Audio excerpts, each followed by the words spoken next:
Cowboys Nation, if you really love this game, this is the time of year where the truth starts to separate itself from the noise.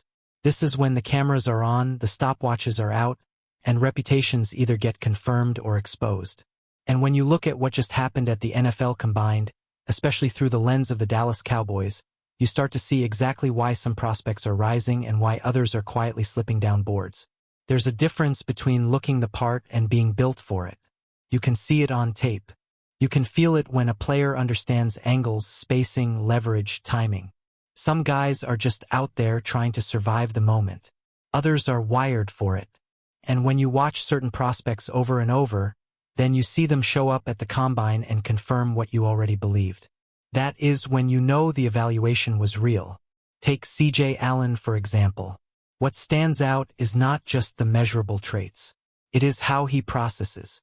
He understands the position. You see him directing traffic, getting teammates lined up, communicating adjustments before the snap. Then the national conversation starts catching up. Suddenly, people are pointing out the same things that were obvious on film. That is when you know a player is more than just athletic upside. He is a gamer. For a defense like Dallas that values intelligence at the second level, that matters. Then you look at Dylan Lemon. If you watched his tape carefully, you saw a defender who could trigger from depth and close space in a hurry. There are clips where he's 20 yards off the ball and still arrives in time to shut down perimeter action. That is not an accident.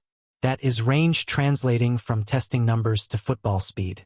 When he showed up and tested the way he did, it should not have surprised anyone who did the homework. The kind of burst at that size makes defensive coordinators start thinking creatively. And that brings us to something bigger. The combine is not just about raw times. It is about confirmation. It is about answering questions. Jacob Rodriguez came in with some doubts surrounding certain aspects of his game, and he quietly checked important boxes. Caleb Banks walked in with intriguing tape. But once you see a defender of that size move the way he does, you start picturing how he could fit into a defensive front that wants to dominate physically. Think about the blueprint of defensive lines that have controlled the league recently. Massive interior presence, players who collapse pockets and make life easier for edge rushers.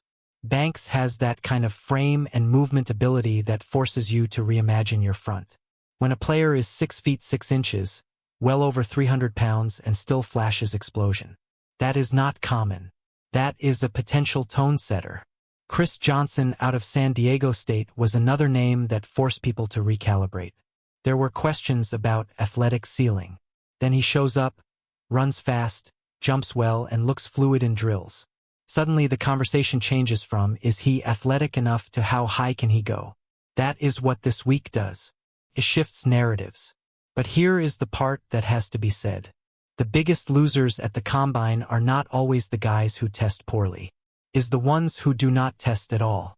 There used to be pride in competing on that stage. It used to be understood that you show up, you line up next to your peers, and you prove in the same environment, same turf, same pressure, same spotlight. When top prospects choose not to participate, it changes the dynamic. Fans want to see competition. This sport is built on it. When a running back like Jeremiah Love, already considered at the top of his class, still chooses to run and post elite numbers, that sends a message. He did not need to. He wanted to. That competitive edge tells you something about the wiring. Teams notice that. Coaches notice that. That mentality translates. Now, from the Cowboys' perspective, this is where it gets interesting. Draft boards are not built in isolation. They're shaped by what the rest of the league needs. If a tight end like Kenyon Sadek tests through the roof, that can push him into a range where a team like Kansas City, always looking to add dynamic pieces, might pull the trigger earlier than expected. That ripple effect matters. Sonny Styles is another fascinating case. When you combine size, versatility, and athletic testing, you create a profile that defensive coordinators fall in love with. Even if some teams historically hesitate to take off-ball linebackers high, a rare athlete can break trends. And if multiple teams start viewing him as a hybrid chess piece rather than a traditional linebacker, his value spikes. For Dallas, sitting at 12, the board could look very different depending on how many offensive tackles and receivers come off early. There is always a premium on protecting quarterbacks. Players like Will Campbell are going to be discussed heavily in the top tier because franchise tackles are hard to find. If a run on linemen happens early, it could push defensive talent down to the Cowboys' range. And then there is the nickel position, which has quietly become one of the most important roles in modern defenses. Listen to how coaches talk about it. They want someone who can cover slot receivers, match up with athletic tight ends, blitz effectively, and tackle like a linebacker. That is not a specialist. That is a complete football player. In a division where offenses spread you out and force mismatches, the nickel is not a luxury. It is foundational. If Dallas does not feel completely secure there, it becomes a serious draft conversation. You start evaluating whether someone like Dylan Lean could handle that hybrid responsibility. You look at whether C.J. Allen's instincts translate into sub-package flexibility.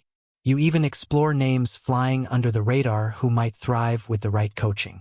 This is why the combined matters beyond the headlines. It sharpens the picture. It exposes who embraced the moment and who avoided it. It forces teams to weigh tape against testing and character against comfort. And for the Cowboys, every performance in Indianapolis has a ripple effect on what that 12th pick might ultimately look like as the board begins to take shape. When you start projecting this thing forward, you realize the Cowboys are sitting in a fascinating spot because the board in front of them could break in multiple directions. That is what makes this draft cycle so compelling. It is not just about who Dallas likes. It is about who the rest of the league forces into their lap. And when we talk about momentum after the combine, we are really talking about pressure. Pressure on general managers to react. Pressure on coaching staffs to pound the table for their guy. Pressure created by testing numbers that shift perception overnight. Look at a player like Kenyon Sadek. When a tight end runs in the 4.3s and jumps through the roof, that does not just boost his stock. It changes how teams view their offensive ceiling. Suddenly, coordinators are imagining vertical stress on defenses, mismatch nightmares against linebackers, and red zone packages built around pure athletic dominance. A franchise with an established quarterback and playoff aspirations might decide that type of weapon is worth jumping earlier than expected. And if that happens, someone at another position slides. Sonny Styles is another example of how testing can amplify versatility.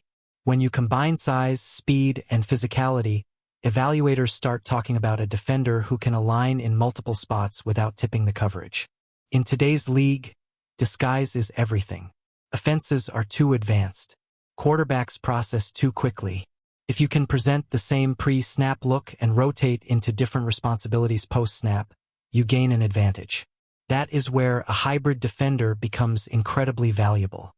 And if multiple teams convince themselves he is not just an off-ball linebacker, but a true defensive chess piece, he becomes a top-tier asset. Now bring that back to Dallas. The Cowboys have to ask themselves a hard question. Are they drafting strictly for need or are they drafting for impact? Because sometimes those two things do not line up perfectly. The nickel role, for example, is not flashy in terms of draft headlines, but within the structure of modern defenses, it is critical. Against teams that live in 3 receiver sets, that player is effectively a starter.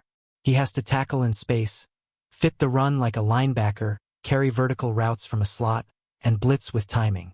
That is not a limited skill set. If Christian Parker envisions a defense built on multiplicity, then the nickel spot becomes a priority. You cannot hide a weakness there.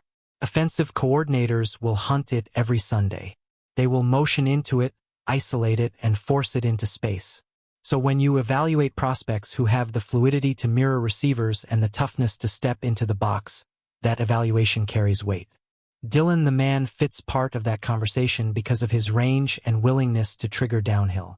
On film, you see him close ground in a hurry, and that matters when you're defending jet motion and perimeter screens. But the key question becomes consistency in coverage technique. Can he mirror quick slot receivers over a full game? Can he handle the mental load of adjusting to route combinations on the fly? Those answers determine whether he is a rotational piece or a foundational one. C.J. Allen, meanwhile, offers something slightly different. His value is rooted in anticipation and command. When a defender consistently puts himself in the right position before the ball arrives, that is not accidental. That is film study and instinct in a sub-package-heavy defense. That kind of awareness helps mask physical limitations. It allows you to play faster because you're rarely guessing. Then there is the reality of the board beyond 12. Teams drafting in the top 10 often cannot afford to simply take the best player available. They're usually there for a reason. Roster holes, coaching transitions, quarterback instability that creates urgency. A franchise desperate for edge pressure might bypass a luxury pick at running back, even if the talent is obvious. A team rebuilding its offensive line might prioritize protection over playmaking. Those decisions create ripple effects. If a run on offensive tackles happens early, that could benefit Dallas. Franchise tackles are gold in this league. Prospects like Will Campbell are going to dominate discussions because protecting a quarterback is non-negotiable. When teams start reaching slightly to secure that position, defensive prospect can slide. And if a dynamic defender unexpectedly falls into range, the Cowboys have to be ready to pivot. At the same time, wide receiver depth in this class could influence things. If teams view Carnell Tate as a top option after his strong athletic showing, that might push him into the top tier. And once the first few receivers go, others follow. It is a domino effect. Suddenly, a defensive back projected 11 is there at 12 because 3 skill position players went in a row. But let us circle back to competition because that piece matters more than people admit. When prospects skip testing, they are betting on tape alone. Sometimes that works. Sometimes it creates doubt. Front offices are filled with decision-makers who value competitiveness. When a player embraces the moment even with nothing to gain, it reinforces belief in his makeup. That is not something you measure with a stopwatch, but it is real. For Dallas, culture has to be part of the equation. Talent wins games, but mentality sustains success. If you're building a defense that needs to respond to high-powered offenses in your conference, you want competitors. You want players who run toward the spotlight, not away from it. The combined becomes one data point in that evaluation. And as we move closer to draft night, the conversation is going to intensify around who truly fits what this team is trying to become. Is the priority overwhelming the line of scrimmage with size and strength? Is it adding speed and versatility to counter spread attacks? Is it investing in a premium offensive tackle to solidify protection for the long haul? Every combine result adds fuel to those debates. What makes this moment so intriguing for the Cowboys is that they are not rebuilding, they are recalibrating. That means the margin for error is thinner. A miss at 12 is not just a developmental setback. It is a missed opportunity to elevate a roster that believes it can contend. And when you evaluate how the board could shift because of explosive testing from players like Kenyon Sadek or Sonny Styles, you start to understand how fragile projections really are. All it takes is one surprise pick ahead of you to change the entire landscape. One team falling in love with upside. One general manager reacting to elite measurables. One coaching staff pushing for scheme fit over consensus ranking.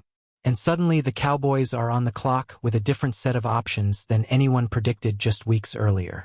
Which is why every 40 time, every vertical jump, every drill rep in Indianapolis echoes all the way to draft night and forces Dallas to keep recalculating their path forward as the board continues to evolve. But before we continue, don't forget to subscribe to our channel and give this video a like. Your support helps us keep bringing you the latest updates on the Dallas Cowboys. Feel free to share your thoughts on the news in the comments as well. What started as quiet chatter inside league circles is quickly growing into a full-blown talking point around the NFL. The Brandon Aubrey situation in Dallas. Sources close to the organization suggest the Dallas Cowboys may have moved faster than expected to secure their breakout kicker. Locking him in before uncertainty could turn into a distraction. The word around the league is that Dallas had little appetite for letting this linger. Aubrey's rapid rise has not gone unnoticed, and teams are always on the lookout for consistency at a position that can quietly decide seasons.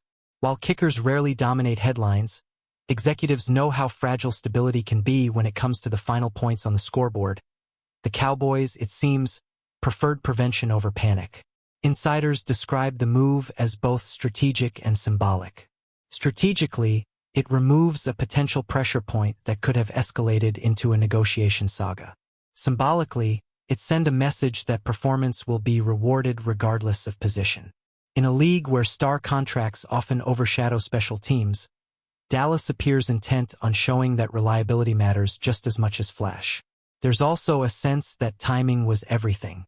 Allowing Aubrey's name to drift toward future speculation could have invited unnecessary noise both internally and externally. By acting decisively, the Cowboys may have insulated their locker room from questions that distract from preparation and focus.